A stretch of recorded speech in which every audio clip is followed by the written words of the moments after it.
বউ, তুমি তো জানো আমি আর বেশি দিন বাঁচবো না। ডাক্তার সাহেব বলেছে বড় জোর আর 1 মাস। বাহিরে মুক্ত হাওয়ায় বেড়াতে বের হয়েছো, একটু থামো না। ওসব কথা তুলছো কেন? না না বউ, আমাকে থামিও না, আমাকে বলতে দাও।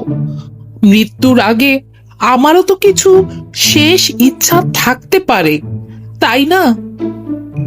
হয়েছে হয়েছে, কি বলবে বলো। আমার মৃত্যুর পর আমার শেষ ইচ্ছে তুমি আমাদের পাশের বাসার ওই বজ্জাত সাহেবকে বিয়ে করো। প্লিজ, আমার এই কথাটা কিন্তু তোমাকে রাখতেই হবে।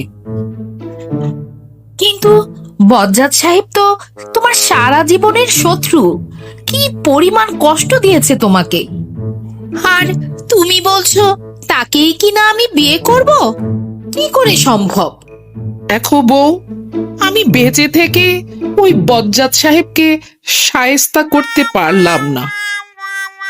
তাই তুমি যদি আমাকে কথা দাও যে আমার মৃত্যুর পর তুমি ওই বজ্জাত সাহেবকে বিয়ে করবে, এটাই হবে আমার চরম প্রতিশোধ। আমি তো জানি তোমার সাথে সংসার করেছি। ওই বজ্জাত সাহেব যে একটা দিনের জন্য শান্তি পাবে না, এটা ভেবে আমার চরম তৃপ্তি হবে।